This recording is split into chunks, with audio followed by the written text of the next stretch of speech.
Mama dari kemarin banyak yang nanya, Minku saya baru beli emas perhiasan kemarin, kok hari ini harganya turun? Katanya investasi emas menguntungkan.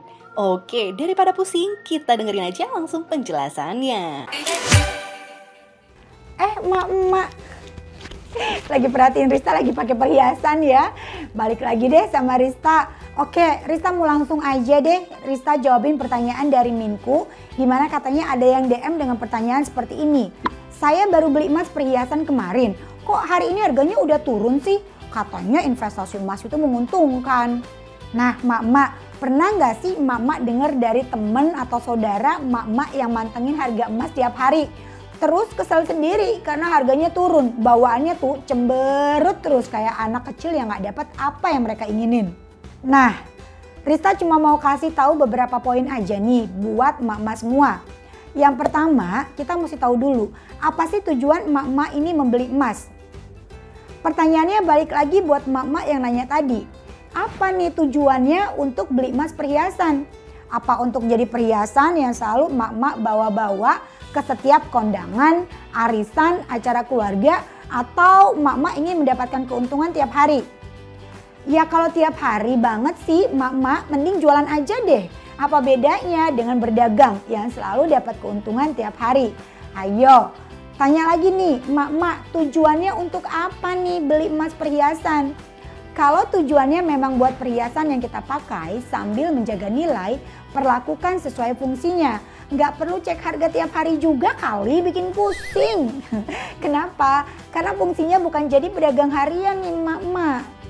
Nah, kenapa sih harga emas atau harga emas perhiasan bisa turun ketika dijual kembali? Ya udah pastilah ya emak-emak, karena kalau misalnya kita jual, udah pasti juga nih penjual akan menganggap perhiasan yang kita jual itu udah pernah dipakai. Ya kan emang udah pernah dipakai ya emak-emak ya. Oke. Artinya pasti ada goretan-goretan yang gak sengaja kebentuk di perhiasan yang membuat harganya jadi turun. Selain itu, perlu diingat juga emak-emak, kalau mau jual emas yang kita punya, pasti harganya akan berbeda dengan harga jual yang ada di toko. Kalau ke toko, emak-emak bisa lihat deh, harga beli yang tertera di toko itu, mereka akan membelinya dengan harga lebih murah daripada pada saat mereka menjualnya. Ya jelas lah, mereka kan membeli barang yang udah pernah dipakai. Dan mereka juga pasti mau dapat keuntungan dari margin harganya. Betul nggak nih emak-emak? Tapi ada juga nih keuntungan dari emas perhiasan ini. Pertama, emak-emak bisa pamerin waktu ke kondangan, arisan, atau ke acara lainnya. Pengen kan emak-emak diliatin karena emasnya banyak banget? Ayo, ngaku deh, siapa yang masih kayak gini nih? Ayo, siapa? Oke. Nah, terus keuntungan selanjutnya, seiring berjalannya waktu, harga emas ini akan terus naik. Di mana per tahunnya karena inflasi dari capital gain. Kalau misalnya nggak suka pamer tapi mau investasi emas doang, bisa nggak? Bisa banget dong emak-emak. Emak-emak bisa beli emas batangan aja. Sebenarnya kalau beli emas batangan 24 karat ini secara harga lebih tinggi. Kenapa? Karena ini emas murni tanpa campuran, bener-bener 24 karat. Kalau perhiasan pasti ada campurannya dan biaya cetak emasnya pun jadi lebih murah, nggak perlu pakai seniman. Beda kalau perhiasan, pasti pakai seniman tuh, jadi ada minusnya juga nih kalau beli emas batangan, yaitu nggak bisa dipamerin. Nah yang kedua, apakah emas ini sesuai dengan tujuan investasi emak-emak? Kalau kita lihat dari karakteristiknya, emas itu anti inflasi. Artinya dia kalau biaya hidup naik, emas ini juga ikutan naik. Ya contoh kasusnya 18 tahun lalu deh. Kalau emak-emak beli emas di harga 85.000 per gram, seiring berjalannya waktu, harga kebutuhan hidup kan semakin meningkat ya emak-emak. Maka nilai emas pun hari ini meningkat. Contoh nih, harganya saat ini di angka 850.000 per gram. Nah, selain itu, investasi emas ini aman. Aman dari jangkauan emak-emak ya, biar nggak dibelanjain uangnya. Oke. Nah, coba kalau dalam bentuk cash, gatel banget kan kita buat belanja.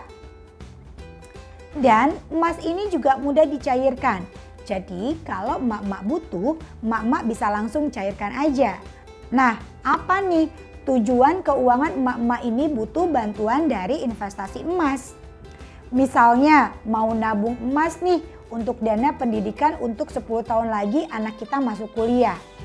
Ya sebenarnya sih bisa-bisa aja, tapi jangan full di emas ya, karena karakteristik emas yang terlalu aman sehingga uangnya hanya berjalan sesuai laju inflasi, tidak melampaui laju inflasi.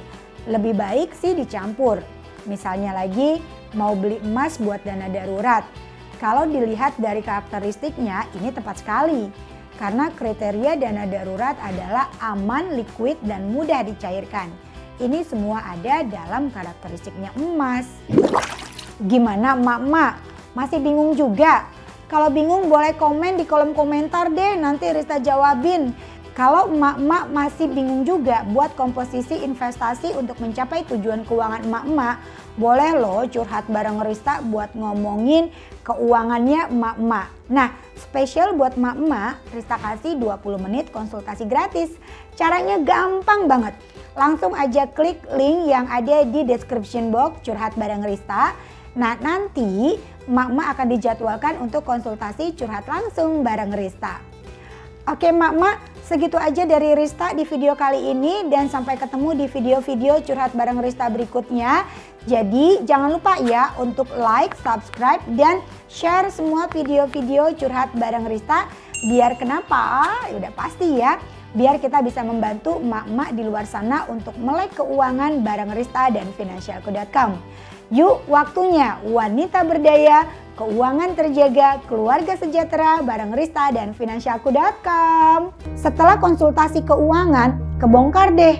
Kenapa sih suaminya ini tetap bersikeras gak mau nyekolahin anaknya di international school? Setelah di breakdown, ternyata posisi cash flow itu minus 10 juta. Dan Bagista sama sekali gak tahu soal itu.